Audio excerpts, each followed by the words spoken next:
Hey guys, what's up? So welcome to the first episode of Polity Potions. Every day at 9 p.m. from Monday to Friday, you will find your friend, your educator, your mentor, Roman Saini, live on our YouTube channel Unacademy. So please subscribe to it. And every day at 9 p.m. we will meet.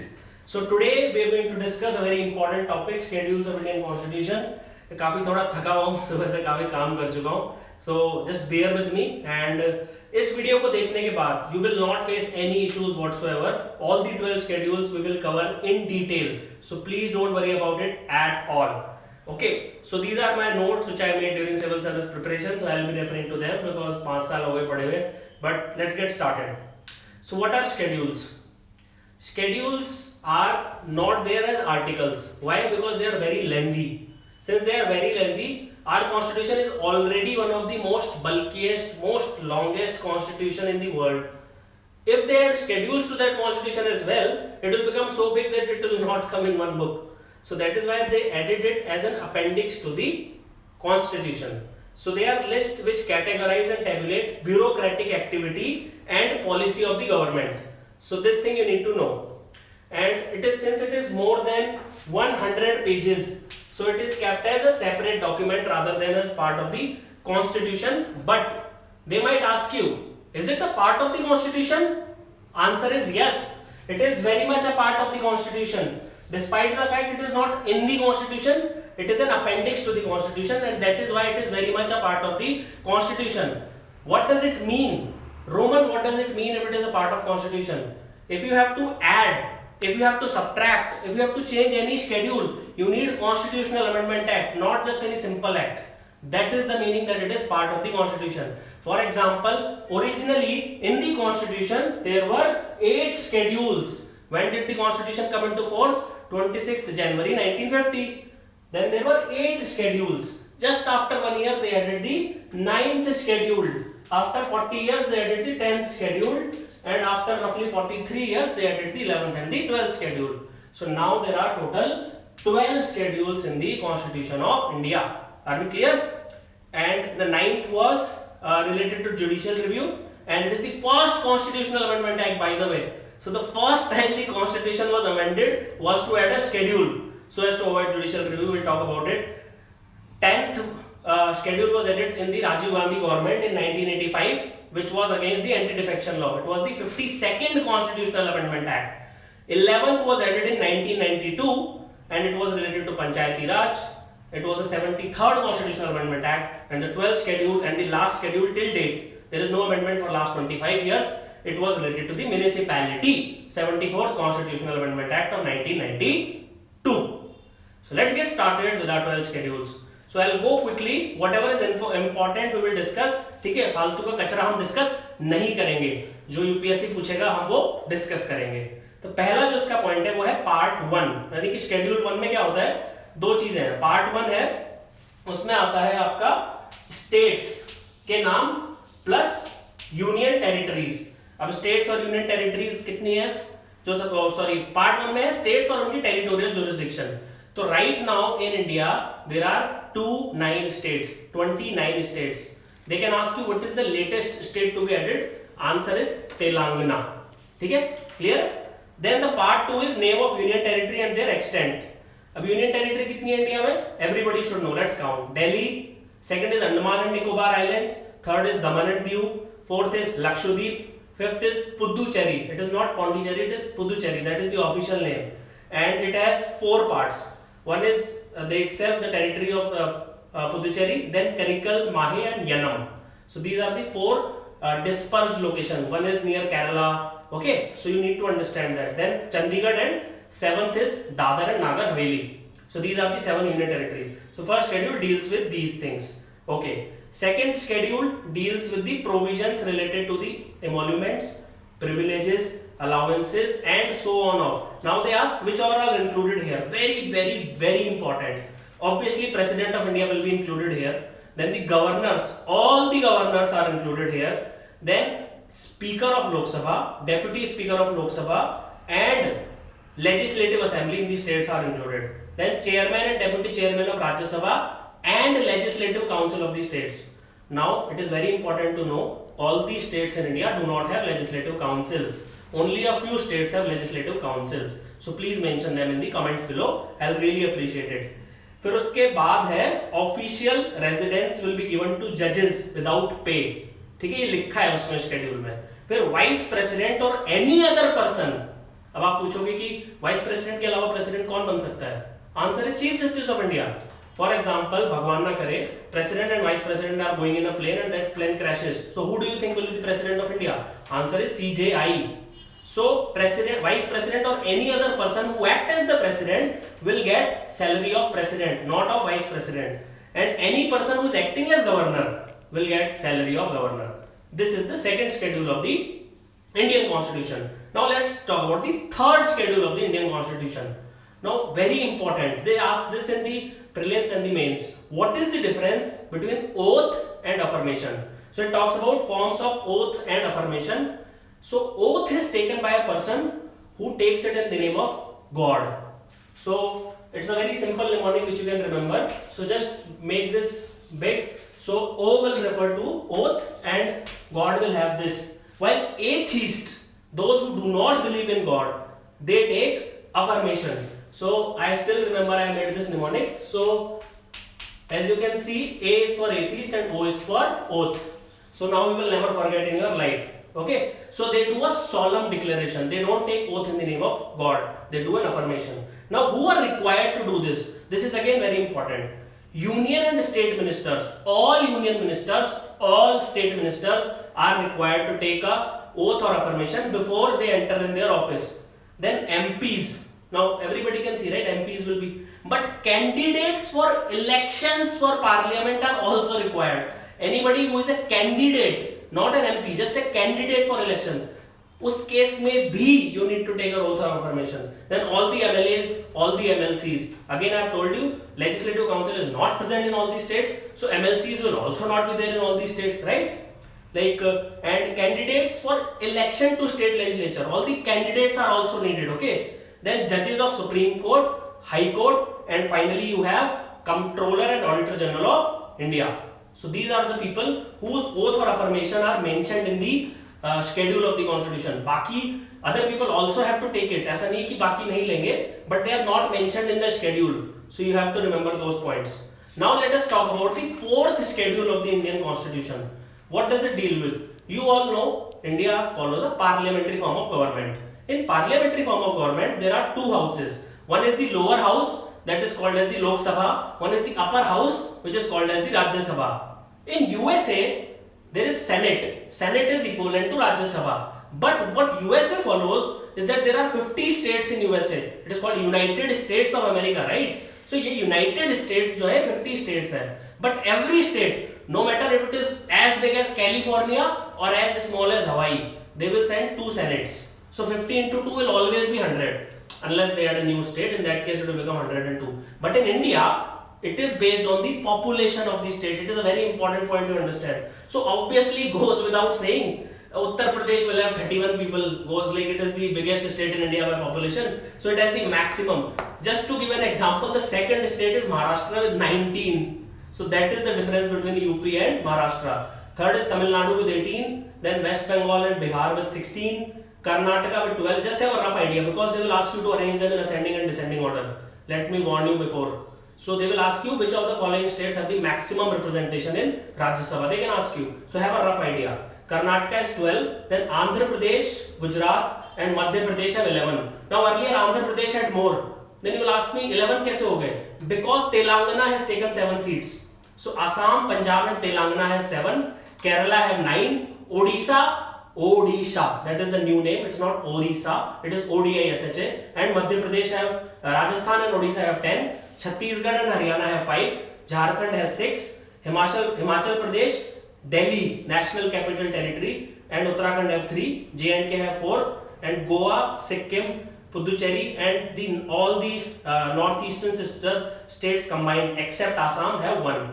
So what are these states? Arunachal Pradesh, Tripura, Meghalaya, Manipur, Mizoram and Nagaland. So these are the 6 sister states. Assam has separate 7 and these have 1. So Goa, Sikkim, Puducherry and these states they have 1. So the total seats come out to be 233 plus 12 are nominated. So these are not taken from states, they are nominated by the President of India. So that is the fourth schedule, allocation of seats in the Rajya Sabha. Now interesting point to note is that Puducherry and NCT are not states, they are union territories. Despite that, they have representation in Rajya Sabha. So they can ask you, does any union territory have representation in Rajya Sabha? Answer is yes, 2 of them. Okay, so please remember these points. Now fifth schedule is basically it deals with provision relating to administration of scheduled areas and scheduled tribes. This is article 244, but it excludes 4 states. We will talk about that in the 6th schedule. So these 4 states are AMTM. We will talk about it in the 6th schedule. Now, what is the significance of this? Governor has to mandatorily send a report regarding the administration of scheduled areas. This is the importance of this. And it has the PESA Act.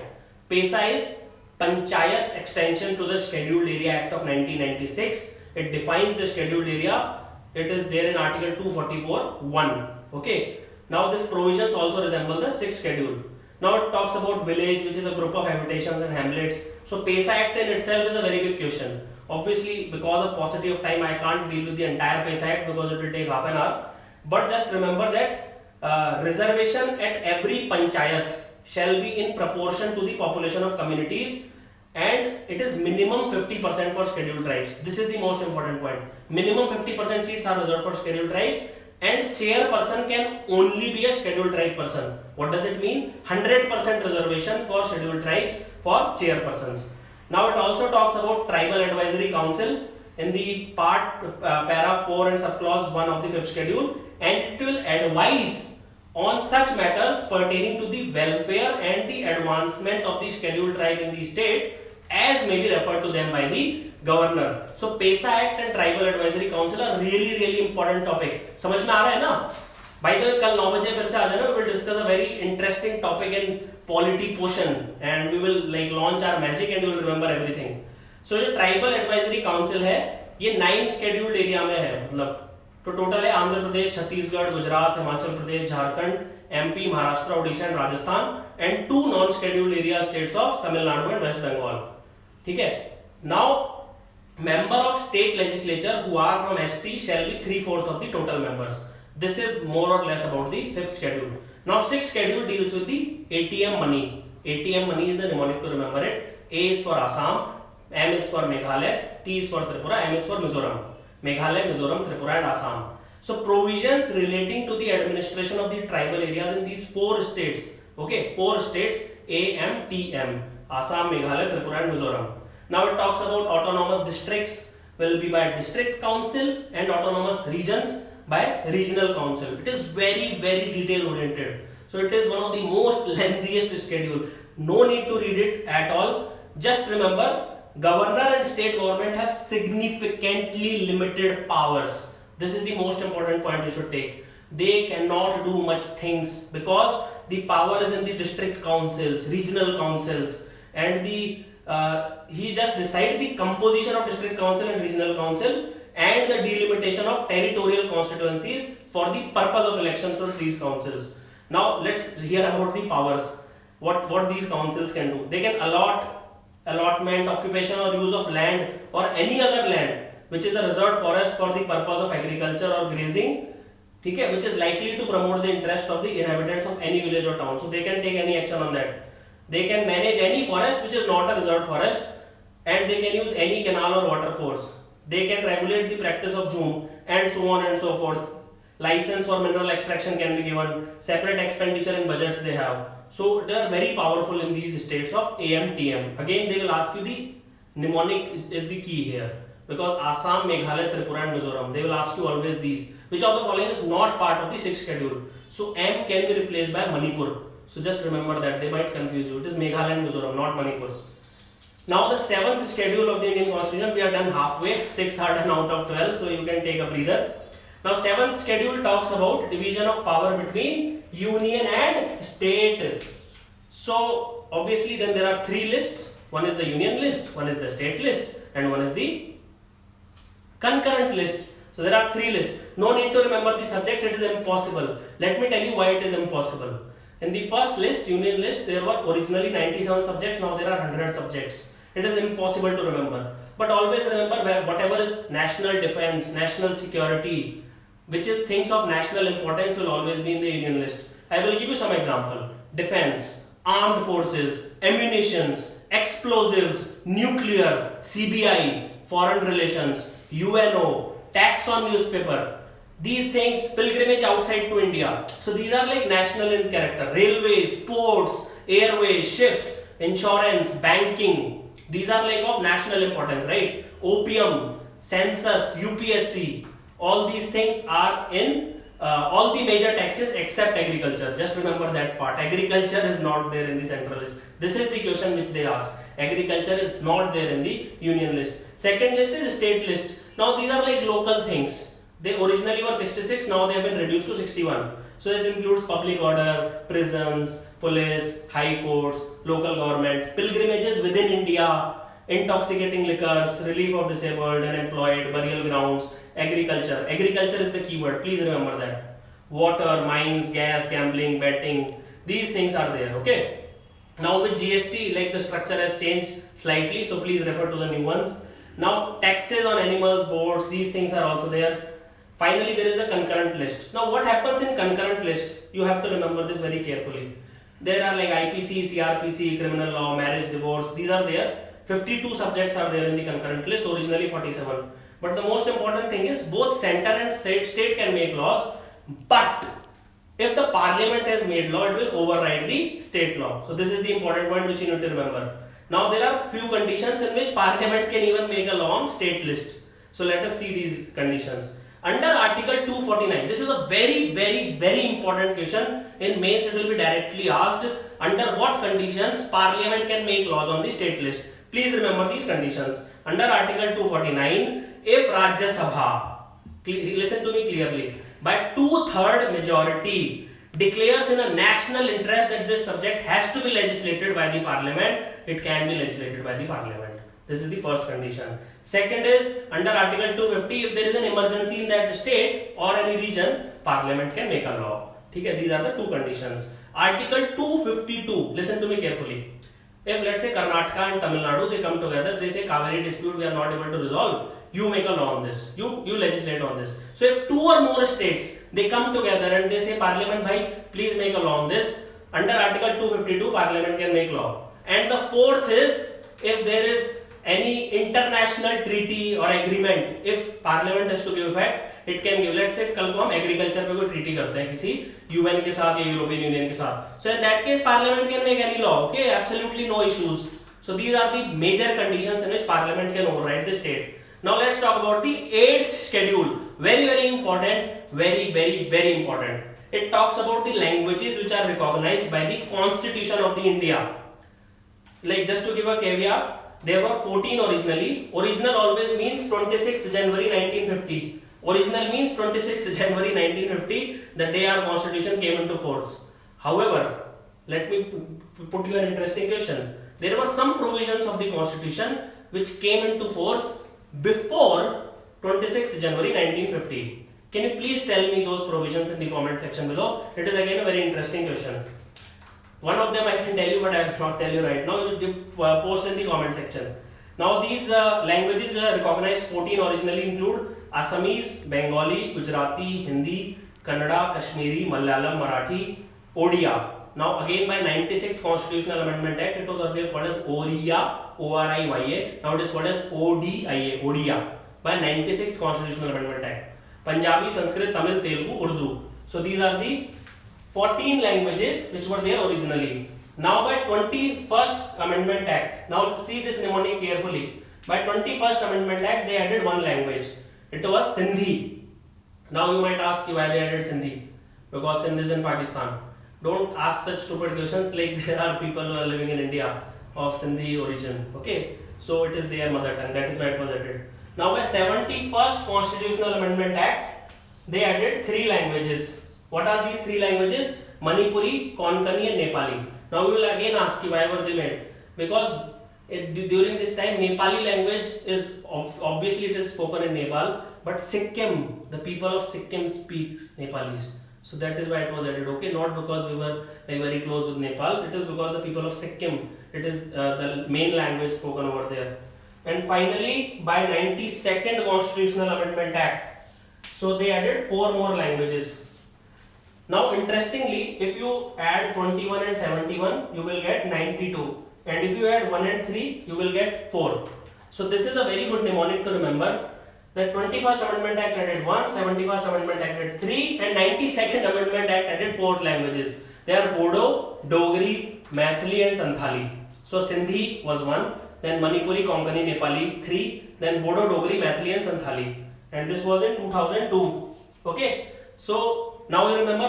So finally, how many languages do we have now? Answer is 22. Okay, like right now as of 2017, these are the languages. They may add or delete afterwards. It is totally up to the parliament. Okay, they can add Rajasthani also as a constitutional language tomorrow. No one can stop them. Now, these were the original schedules. Clear? Now let us see the amendment wale. So 9th schedule was because when our India became independent, there was a huge zamindari system. They used to exploit peasants like anything. So it deals with the acts of state legislature dealing with land reforms and abolition of zamindari system. So it was the first constitutional amendment act. So it said that judicial review should not be there because of violation of fundamental right. Now which fundamental right is getting violated here? Answer is right to property. Land is my property. You are taking it back from me and distributing it poor. It is violating my fundamental right. But since this Constitutional Amendment Act came, so judicial review cannot apply. Okay. So Article 31B of the Constitution of India said that any law which is there in the 9th schedule will not be challenged in any court of law. Okay, to give social engineering by reforming land and agrarian laws. So now it is very interesting. What is the present condition? Obviously, Supreme Court will not like it, right? It is their biggest power to judicial review. If it is taken away, Supreme Court can't do anything against Parliament. So they said that before Sachin Tendulkar's birthday, that is 24th April 1973, all the laws there are perfectly safe. We will not touch them. But after Sachin Tendulkar's birthday, we can touch all the laws. Okay, it has nothing to do with his birthday. It was case 1 and the Bharti case, the famous case. That both coincidentally happened on the same day. This is the biggest judgment in independent India's history. And they said that in 2007, Supreme Court said that any law which is there in the 9th schedule can be judicially reviewed if it violates provision of the Constitution. So this is the current standing. Now let's talk about the 10th schedule. 10th schedule it talks about anti-defection law. It was added in Rajiv Gandhi government. Let me give you a brief example why it was added. Because there was a lot of horse trading. Do you understand what is horse trading? Like MPs and MLAs defecting to each other's party. Somebody leaving Congress to join BJP, BJP leaving to join Congress, and so on and so forth. So to prevent that, to prevent the defection of an elected representative from one party to another, it was there. So what are the provisions which will disqualify the MPs and MLAs or MLCs on the ground of defection? If you voluntarily give up the membership of the political party after getting elected on their ticket, if you vote or even if you abstain from voting, opposite or contrary to any direction issued by the original party without prior permission. Okay. So if you don't take prior permission of like 15 days condoning period is there, but if they want you to cancel your membership, they can do it, your party head. Now if it is an independent member, if he joins any party, he will be disqualified. Let's say I win the election on independent seat, but if I join any party, I will be disqualified. But if I am a nominated member, so within 6 months of joining any political party, no problem. But after 6 months, I will be disqualified. Now, final decision, who will make the final decision? In case of Rajya Sabha, it will be the chairman. In case of Lok Sabha, it will be the speaker. Same with Legislative Assembly and Legislative Council. Now, very big, there is exception. If not less than 2/3, let's say there are 100 members. So, not less than 67 members decide of an original party to join the new group or to function as a separate group. Then it will not violate them because majority have left, right? So what is left is minority. So if out of 10, 7 decide to move away, then they can do it. If out of 4, 3 decides to move away and make a separate political party or join, let's say, Congress or BJP, they can do it. Now before 91st Constitutional Amendment Act, a split on the original political party whereby 1/3 of the members of legislature belonging to the original political party may form a separate group, but subsequent to 91st amendment this exception is no longer available. ठीक है, so they removed the 91st they removed this clause in the 91st amendment act. Now the 11th and 12th schedule, they deals with the parliament, panchayati raj and municipalities, and 11th schedule was added by 73rd constitutional amendment act of 1992. This is basically to ensure what is called as 3-tier government. Now what is a 3-tier government? One is the government at the center, which is called as the parliamentary form of government. One is at the state level, that is called as the legislative assembly, legislative council, state government. Now there is a third. For urban areas, it is called as the municipality, municipal corporation, and for the rural areas, it is called as the panchayati raj system. Mahatma Gandhi is a very strong proponent of panchayati raj system, if you don't know. That is why Indian government promoted so much, by the way. So there are 29 mentors. Article 40 is a Gandhian DPSP which says organization of village panchayat should be a priority. So 29 matters are there. They include agriculture, land improvement, reforms, land consolidation, soil. आप imagine करो आप गांव में हो तो क्या दिखाई देगा आपको? यार एग्रीकल्चर होगा वहाँ पे जो लैंड होगा उसको इम्प्रूव करने की कोशिश करोगे, सॉइल कंजर्वेशन करने की कोशिश करोगे, जो फार्मर्स के छोटे छोटे लैंड है उनको कंसोलिडेट करोगे, लैंड रिफॉर्म्स लाओगे, थोड़े बहुत माइनर इरिगेशन चैनल चालू कर दोगे, वाटर मैनेजमेंट करोगे, वाटर शेड डेवलपमेंट करोगे. So these are the matters which are required in Panchayati Raj, right? What will state government do with this? You have to be on the ground to feel that reality. Then animal husbandry, dairy, poultry, छोटे से pond में fisheries, social and farm forestry, minor forest produce, small scale industries, khadi, village, cottage industries, rural housing, drinking water, fuel, fodder, roads, rural electrification, non-conventional energy sources, gobar gas, solar plant. So imagine yourself in a village. Like I am from a village, so I know. But if you have not, just go there. You will realize that these are very easy to relate to. Now, poverty alleviation program like MG and REGS, education, primary, secondary schools, technical training, vocational education, थोड़ा computer चलाना सिखा दिया, mobile repair करना सिखा दिया, adult and non formal education, क्योंकि वो पढ़े लिखे नहीं होते तो आपको उनको नॉन फॉर्मल एजुकेशन देखना होगा, libraries, cultural activities, markets, fair, health, sanitation बहुत इंपॉर्टेंट है, family welfare, women and child development, social welfare, welfare of the weaker section, schedule caste, schedule tribe का काफी शोषण होता है विलेजेस में, वो इंपॉर्टेंट है, PDS, public distribution system, maintenance of community assets, फिर आपके पोवर्टी एलिवेशन प्रोग्राम हो गए, फिर आपका कल्चर, ये सब कुछ हो गया, फिर फाइनली आपका आता है 12th शेड्यूल. ये लास्ट शेड्यूल है. मेरे को पता है क्लास लंबी खिंच गई, बट थोड़ा बेयर करो, लास्ट है, काफी अच्छा लगेगा. तो वो पंचायती था. अब आप इमेजिन करो आप दिल्ली में रहते हो, ज्यादातर लोग आप राजेंद्र नगर और करोल बाग और मुखर्जी नगर में रहते हो, तो दिल्ली में क्या प्रॉब्लम्स होंगी, वो सारी प्रॉब्लम म्युनिसिपैलिटी देखेगी. या आप मुंबई में रहते हो या किसी बड़े शहर में रहते हो, जयपुर में रहते हो, लखनऊ में रहते हो, तो it will specify the powers, authorities and responsibility of municipalities. वो था 243G, this is 243W. This is by 74th constitutional amendment act of 1992. इसमें आते 18 मैटर्स. वहां पे कितने थे सुन रहे होगे तो कमेंट्स में लिखना. सबसे पहले आएगा urban planning, town planning, regulation of land use. यहाँ पे क्या होता है, लैंड माफिया होता है, उसको रेगुलेट करना होगा. पार्क को खा जाएंगे, वहां पे रियल एस्टेट बिल्डिंग बना देंगे. You need construction of buildings, planning for economic and social development, you need roads, you need bridges, you need water supply, you need public health, you need sanitation conservancy, you need solid waste management. Delhi is such a small place and more than 1 crore people live in Delhi. So you need solid waste management. You need fire services because there are a lot of fires in cities. You need urban forestry because there are not many forests in the urban areas. Then you need safeguarding the interest of the weaker section of the society. You need slum improvement and upgradation. There are so many slums in Indian cities. You need urban poverty alleviation because villages में भी poverty है and cities में भी poverty है. Unfortunately, we think people of city are not poor, but there is a huge poverty in urban areas. Then provision of urban amenities. What is an urban amenities? Like 24/7 electricity, metro services, buses. These are all urban amenities. Then safeguarding the promotion of cultural, educational, aesthetic aspects. Then you need a lot of burial grounds. There are so many religions in India. You need a lot of burial grounds. Then you need electric crematoriums. Do you know what is an electric crematorium? For example, to avoid pollution and to avoid cutting of woods, in certain culture you can just like electrocute the body and take the ashes with you. That is the function of municipality. Then cattle ponds, prevention of cruelty to animals, vital statistics, registration of births, deaths, public amenities, public convenience, and regulation of slaughterhouse and tanneries.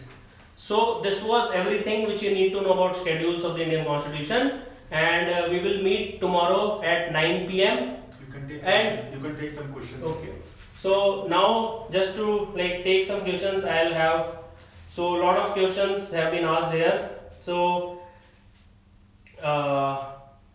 yeah, so IAS versus IPS. So you can maybe watch our videos by Life of IAS and Life of IPS. That will have a better history in English also needed. Vimal sir सामने ही खड़े हैं, वो बना देंगे आपके. And so now tutor for geography. Bhumika has made a lot of courses, and we are getting a lot of new educators, so you can watch them. And I am also getting live tomorrow 9 p.m. That is 100% sure. Don't worry about it at all. Okay, I'll come. Not once a week, I'll come 5 times a week. Okay, and video on PIL we already have. So if you write PIL on unacademy.com, you will definitely watch it. By the way, I have also made a course on schedules of Indian Constitution, so you can watch that as well. It is a really good course. Okay, and Vimal, like most of the questions are focused on him, so he will answer in tomorrow's live session. And fundamental rights, we will definitely take it. So I will talk about the basics of the Constitution in the tomorrow's lecture. Then we will talk about part 1, part 2, and then fundamental rights. Okay, and so I think now let's wrap it up, and I'll see you tomorrow at 9 p.m. By the way, Vimal is also having his own show, so do watch it. Then there are people who are coming in regular shows on Unacademy at 5 p.m, 7 p.m. There will be one coming on 11 p.m. So definitely watch those courses, and let me know if you want me to cover any particular topic. This is Polity Portions by Roman Saini, and we will make awesome videos from Monday to Friday. I will be live every day, Monday to Friday, from at 9 p.m. Thank you.